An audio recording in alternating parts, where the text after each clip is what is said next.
Panorama group, जो सोचता है वो करता है। आपके अपने सपनों का आशियाना।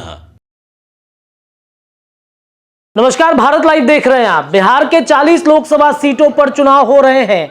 3 चरण के चुनाव समाप्त हो गए हैं, जिनमें 14 लोकसभा सीट पर जो ईवीएम है उसमें प्रत्याशियों के भविष्य कैद हो चुके हैं। 4 जून को उनके भविष्य का फैसला होना है। बाकी के बचे 26 सीट, इन 26 सीटों में आने वाले 4 चरणों के चुनाव के दरमियान उनके जो प्रत्याशी हैं अलग अलग लोकसभा सीट की, महागठबंधन, एनडीए गठबंधन और निर्दलीय प्रत्याशियों का उनका भविष्य जो है इस ईवीएम में कैद होगा और 4 जून को उनके भविष्य का फैसला होगा। लेकिन बिहार के इस बार 2024 के लोकसभा चुनाव काफी दिलचस्प बन गया है। कुछ ऐसे निर्दलीय प्रत्याशी हैं जिनके नामों की चर्चा देश भर में खूब हो रही है। बिहार के 5 से 6 ऐसे निर्दलीय प्रत्याशी हैं जिनके बारे में आज हम चर्चा करेंगे इस वीडियो में। ये वैसे प्रत्याशी हैं जिन्होंने जिस सीट पर अपना नामांकन दाखिल किया है वहां पर वो हॉट सीट बन गई है। उसके पहले भी खूब चर्चाएं इनके बारे में हो रही थी। सबसे पहले चर्चा करते हैं पप्पू यादव की। देखिए, पप्पू यादव की एक पार्टी थी जाप, जन अधिकार पार्टी। उस पार्टी को उन्होंने चुनाव से पहले कांग्रेस में विलय कर दिया। विलय करने के बाद पप्पू यादव कांग्रेस के हो गए, लेकिन तेजस्वी यादव और लालू प्रसाद यादव ने पप्पू यादव के साथ एक बड़ा गेम कर दिया। उम्मीद ये थी कि पप्पू यादव को कांग्रेस के टिकट से पूर्णिया में चुनाव लड़ाया जाएगा, लेकिन अंततः पप्पू यादव को कहा जाए, उनके समर्थक कहते हैं, उनके चाहने वाले कहते हैं कि राजद की तरफ से उनको धोखा मिल गया। बीमा भारती जो जदयू से छोड़कर रातों रात राजद के पार्टी में शामिल हो गई और रातों रात जिस दिन वो शामिल हुई उसी दिन सिंबल दे दिया गया। अनाउंसमेंट थोड़ी देर से की गई। पप्पू यादव को एक बड़ा झटका लगा, लेकिन 26 तारीख को यानी 26 अप्रैल को जो चुनाव हुआ उस चुनाव में पप्पू यादव की जीत की कितनी ज़्यादा दावेदारियां हैं ये तो 4 जून को पता चलेगा। लेकिन 26 तारीख को जिस तरीके से पप्पू यादव के समर्थक या फिर पूर्णिया का जो माहौल बना हुआ था, अगर बीमा भारती के गांव तक आप जाइए या जो अलग अलग विधानसभा क्षेत्र हैं उस क्षेत्र में आप घूमिए तो पप्पू यादव के नाम की चर्चा खूब हो रही थी। हम भी ग्राउंड जीरो पर थे, वहां से एक एक तस्वीरें दिखा रहे थे। हमारे संपादक भी उस क्षेत्र से अलग अलग लोगों से चर्चाएं कर रहे थे, बातचीत कर रहे थे। आपने सभी पंचनामा के माध्यम से देखा होगा, नाई का पंचनामा हो या फिर टोटो का पंचनामा, इन तमाम विश्लेषण के माध्यम से वहां के स्थितियों का जायजा हमने लिया। अंततः पप्पू यादव जीतते हैं या नहीं ये तो 4 जून को फैसला होगा, लेकिन ये लड़ाई काफी ज्यादा दिलचस्प हो गई है। वहां पर जदयू का तो समझिए कि कहीं ना कहीं अगर जदयू के वहां पे जो सांसद थे उनके गांव में भी जाइए तो भी वहां पे भी पप्पू यादव के नाम की चर्चा है। अंततः नरेंद्र मोदी को भी कार्यक्रम कहीं ना कहीं लगाना पड़ा और पप्पू यादव से टक्कर जो है वो काफी दिलचस्प हो गया था। क्या कुछ फैसला होता है ये 4 जून को पता चलेगा, लेकिन पप्पू यादव अस्वस्थ हैं। अपने इंटरव्यू के दौरान वो कहते हैं कि हम तो वहां से जीत रहे हैं, आशीर्वाद जनता ने हमें दे दिया है, इंतजार करते हैं। लेकिन पूर्णिया की जो सीट थी वो बेहद रोमांचक सीट हो गई थी। काफ़ी लोग इस बारे में चर्चा कर रहे थे। निर्दलीय प्रत्याशी के रूप में पप्पू यादव ने वहां पर नामांकन दाखिल कर दिया था। तो ये 26 तारीख को जो चुनाव हुआ उसके बाद अब 4 तारीख को पता चलेगा क्या कुछ होता है। दूसरे नंबर पर आते हैं सिवान लोकसभा सीट की चर्चा करते हैं, जहां पर हेना साहब, जिनके बारे में ये चर्चाएं थी कि राजद की तरफ से उनको टिकट दिया जाएगा। हालांकि हेना साहब, शहाबुद्दीन का पूरा परिवार राजद की पार्टी ने दरकिनार करना शुरू कर दिया था। राज्यसभा भेजे जाने की भी चर्चा हेना साहब की खूब चल रही थी, लेकिन राजद की तरफ से उन्हें कोई नोटिस ही नहीं लिया गया। हेना साहब ने भी बड़ा गेम कर दिया। हेना साहब ने राजद की तरफ से मिले इस ऑफर को ठुकरा दिया और उन्होंने निर्दलीय लड़ने का फैसला किया। देखिए, सिवान में जो निर्णायक भूमिका रहती है वो राजपूत, भूमिहार और ब्राह्मणों की एक निर्णायक भूमिका होती है। हेना साहब अगर आरजेडी से लड़ती तो एमवाई समीकरण के साथ साथ उनके जो बाकी जो निर्णायक भूमिका वाले वोटर्स हैं शायद हेना साहब को पसंद नहीं करते। लेकिन वर्तमान में जो सिवान की तस्वीर आ रही है, इस तस्वीर में हेना साहब ने बिल्कुल अपना रुख चेंज कर दिया है। कभी वो भगवा पट्टा ओढ़े नजर आती हैं, तो कभी हेना साहब को आप देखेंगे कि मंदिरों में पूजा अर्चना करती हुई दिखती हैं। कभी हेना साहब जो नवरात्रि बीता उस नवरात्रि में कुंवारी कन्याओं को भोजन खिलाती नजर आती हैं। ये एक बड़ा कहीं ना कहीं लोगों के अंदर में माइंडसेट तैयार हो रहा है कि हेना साहब का जो वोट बैंक है MY समीकरण के अलावा भी जो निर्णायक भूमिका के वोटर्स हैं उनके तरफ रुझान बढ़ा है। और हेना साहब ने सिवान की राजनीति को काफी दिलचस्प बना दिया है।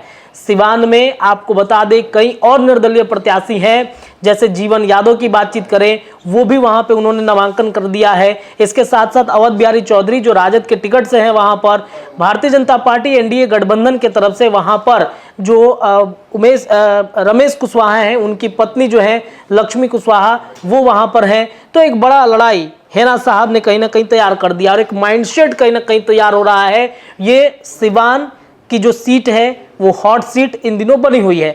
तीसरे नंबर पर आते हैं, बात काराकाट लोकसभा क्षेत्र की करते हैं, जहां पर पवन सिंह जो भोजपुरी के सुपरस्टार हैं, भोजपुरी के पावर स्टार कहे जाते हैं, उन्होंने भी बीते दिनों अपना नामांकन किया। उपेंद्र कुशवाहा और पवन सिंह के बीच की लड़ाई हो गई है। वहां पर राजद के तरफ से किसी की कोई चर्चा नहीं है, वहां पर महागठबंधन की तरफ से किसी की कोई चर्चा नहीं है। चर्चा है तो पवन सिंह बनाम उपेंद्र कुशवाहा की चर्चा है। आज उपेंद्र कुशवाहा ने अपना नामांकन भी वहां पर दाखिल किया। पवन सिंह के चाहने वालों की भीड़ कल जिस तरीके से दिखी है, उनके साथ जुड़ने वालों की जिस तरीके से कल भीड़ दिखी है, कहीं ना कहीं पवन सिंह ने काराकाट लोकसभा का चुनाव जो है वो काफी इंटरेस्टिंग बना दिया है। आगामी दिनों में देखते हैं जब वहां पर वोटिंग होगा, उस वोटिंग में कितने बड़े जो लोग सेल्फी ले रहे हैं पवन सिंह के साथ, जो लोग घूम रहे हैं पवन सिंह के साथ, क्या वो वोट में तब्दील हो पाएगा।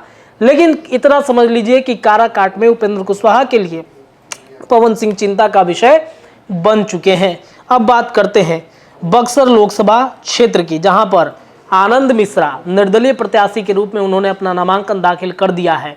और आनंद मिश्रा एक बड़े कहीं ना कहीं चिंता का विषय है भारतीय जनता पार्टी के लिए। देखिए आनंद मिश्रा के बारे में चर्चाएं चल रही थी, आनंद मिश्रा के बारे में चर्चाएं ये चल रही थी कि भारतीय जनता पार्टी की तरफ से उनको टिकट दिया जाएगा, लेकिन वहां पर अंततोगत्वा मिथिलेश तिवारी को टिकट दिया गया। अब मिथिलेश तिवारी के प्रति कई लोगों की नाराजगी भी है, लेकिन भारतीय जनता पार्टी के सभी दिग्गज लगे हुए हैं मिथिलेश तिवारी को जिताने में। और एक कहीं ना कहीं लड़ाई कह ले वहां पर निर्दलीय बनाम भारतीय जनता पार्टी के बीच हो गई है। आनंद मिश्रा जब क्षेत्र में घूमते हैं वो अपनी नौकरी छोड़ करके जनता के सेवा में लगे हुए हैं, तो एक बड़ा कहीं ना कहीं गेम चेंजर के रूप में साबित हो सकते हैं। कितना लोगों को इन्फ्लुएंस वो अब तक कर पाए हैं ये तो जो वहां पे चुनाव होगा तब पता चल पाएगा। लेकिन जिस क्षेत्र में वो घूमते हैं लोगों की पहली पसंद बनते चले गए हैं आनंद मिश्रा। मिथिलेश तिवारी के बारे में ये चर्चाएं हैं कि ये बाहरी बनाम भीतरी की लड़ाई कहीं ना कहीं बक्सर में हो गई है।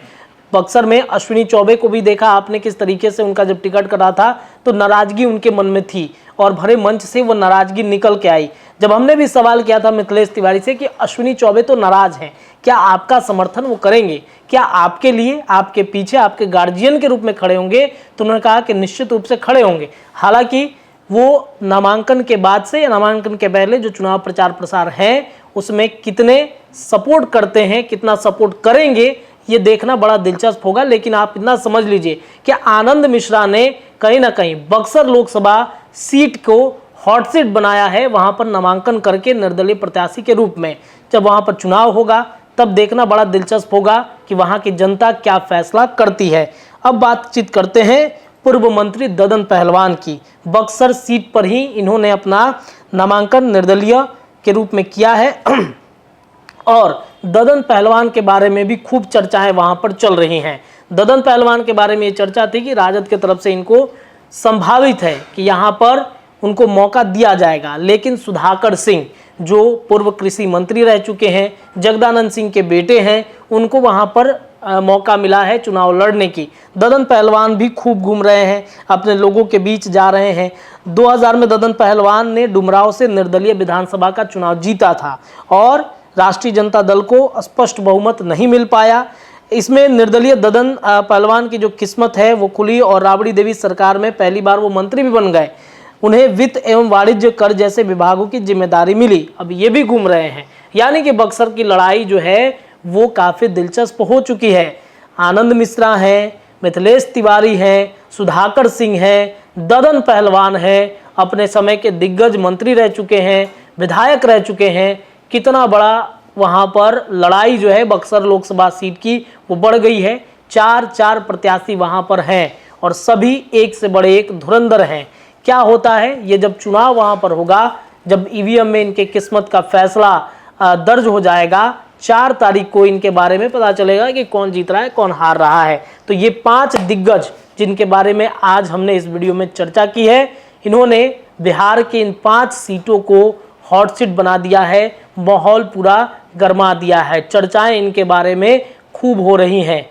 क्या लगता है आपको इन सीटों पर जिनके बारे में हमने चर्चा की है, क्या वाकई में ये जीतेंगे या फिर लड़ाई जो है इनसे अन्य गठबंधन दलों की रहेगी? अपनी राय कमेंट में रखिएगा। देखते रहिए भारत लाइव। चुनाव से जुड़ी तमाम अपडेट आपको यहाँ मिलते रहेगी। बहुत बहुत धन्यवाद। पनोरमा ग्रुप, जो सोचता है वो करता है। अगर ये वीडियो पसंद आई और वह बिहार के राजनीति और बिहारियत से सरोकार रखेनी तो सब्सक्राइब बटन दबा के चैनल के सब्सक्राइब कर ली। ओजे एगो घंटी बा, ओकरा बटन दबा देला से कुल सटीक और मारक खबर रुआ मुफ्त में मिल जाई। अगर रुआ पत्रकारिता के हमनी के नया प्रयोग में सहयोग कर चाहतानी तो ज्वाइन बटन दबा दी। पेटीएम नंबर नोट कर ली 9386816700। धन्यवाद।